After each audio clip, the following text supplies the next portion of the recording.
Chapter 7 The Call of the Wild. In 5 minutes, Buck had made $1,400 for Thornton and his friends. The money made it possible for them to travel east, where they wanted to look for a lost gold mine. Men said that this mine had more gold than any other mine in the north. Many had looked for it, and some had died looking for it. The only men who knew where it was were now dead. Thornton, Pete, and Hans, with Buck and 6 other dogs, started off to the east in the spring.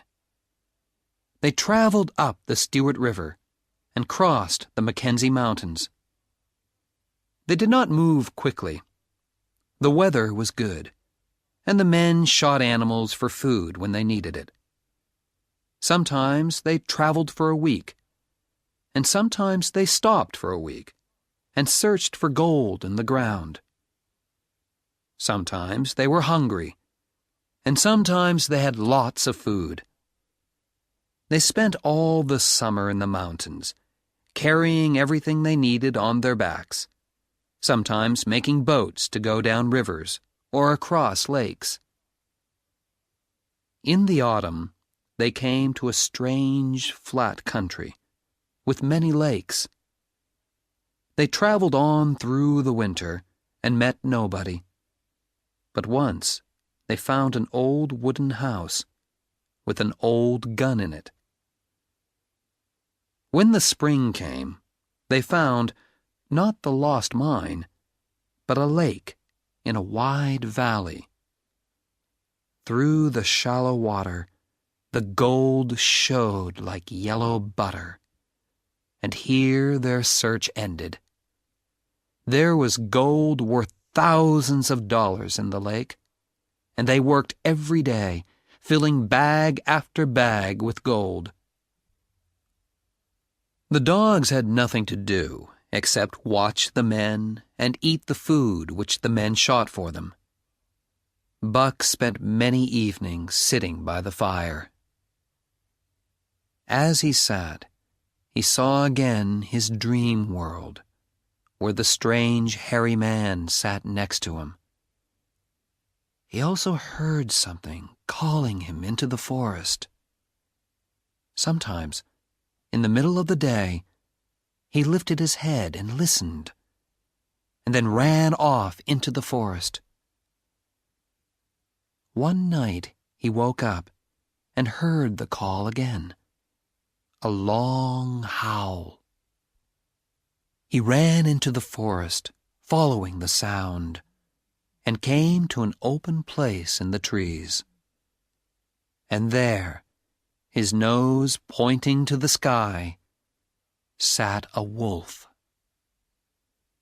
The wolf stopped howling, and Buck walked slowly towards him. The wolf ran, and Buck followed. After a time, the wolf stopped and waited, watching Buck, ready to attack. But Buck did not want to fight, and soon the wolf realized this, and the 2 animals became friendly. Then the wolf started to run again, and he clearly wanted Buck to follow him. They ran for hours through the forest, and Buck remembered again his dream world where he, and others like him, had run through a much older forest. Then they stopped to drink, and Buck remembered John Thornton. He turned and started to run back. The wolf followed him, then stopped and howled. But Buck ran on and did not turn. Thornton was eating dinner when Buck returned. Buck jumped all over him, and for 2 days never left his side. He followed him everywhere, watching him while he ate and while he slept. But after 2 days, the call of the wild came again, and he remembered the forest and the wolf who had run beside him. he started to sleep out in the forest at night, sometimes staying out for 3 or 4 days. Once he was away for a week, fishing and killing animals for food. He ate well, and he grew stronger and quicker and more alive.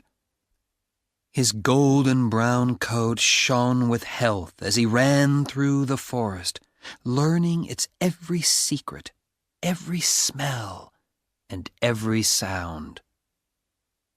"He's the finest dog that I've ever seen," said Thornton to his friends one day as they watched Buck walking out of camp. "There'll never be another dog like him," said Pete. They saw him walking out of camp, but they didn't see the change that happened when he was inside the forest. At once, he became a thing of the wild, stepping softly and silently, a passing shadow among the trees. In the autumn, Buck started to see moose in the forest. One day he met a group of about 20. The largest was 2 meters tall, and his antlers were more than 2 meters across. When he saw Buck, he got very angry. For hours, Buck followed the moose. He wanted the big one, but he wanted him alone. By the evening, Buck had driven the big old moose away from the others. And then he began his attack. The animal weighed 650 kilos. He was big enough and strong enough to kill Buck in seconds. Patiently, Buck followed him for 4 days, attacking and then jumping away. He gave him no peace, no time to eat or drink or rest, and slowly the moose became weaker. At the end of the 4th day, Buck pulled the moose down and killed him. He stayed by the dead animal for a day and a half, eating, and then turned towards camp and John Thornton. 5 kilometers from the camp, he smelt something strange. Something was wrong. He started to run. After a few hundred meters, he found the dead body of Blackie, with an arrow through his side. Then he found another sledge dog, dying, with an arrow in his neck. Buck was near the camp now, and he could hear voices singing. Then he saw the body of Hans, lying on his face, with 10 or 15 arrows in his back. Buck was suddenly filled with a wild, burning anger. The Yeehats were dancing around the camp when they heard a deep and terrible growling. Buck came out of the trees faster than the north wind and threw himself on the Yeehats like a mad dog. He jumped at the first man and tore out his throat, killing him at once.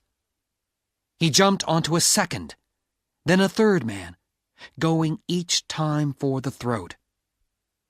The Yeehats could neither escape nor use their arrows. Buck moved like a storm among them, tearing, biting, destroying, in a madness that he had never known before. Nothing could stop him, and soon the Yeehats were running, wild with fear, back to the forest. Buck followed for some time, then returned to the camp. He found Pete, killed in his bed. He followed Thornton's smell to a deep pool and found Skeet lying dead by the edge. Thornton's body was somewhere under the water. All day Buck stayed by the pool or walked restlessly round the camp. But when the evening came, he heard new sounds from the forest. The wolves had come south for the winter and were moving into Buck's Valley. They came into the camp in the moonlight, and Buck stood silently, waiting for them. Suddenly, the bravest wolf jumped at Buck. In a second, Buck had bitten, and then stood still again. The wolf was dead behind him. 3 more wolves jumped at him and were killed. Then the pack attacked in a crowd all at once, but not one of them could bring Buck down. He was too quick, too strong, too clever for them all. After half an hour, the pack stopped attacking and moved away.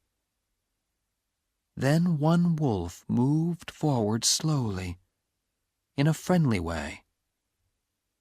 It was the wolf that Buck had met before in the forest.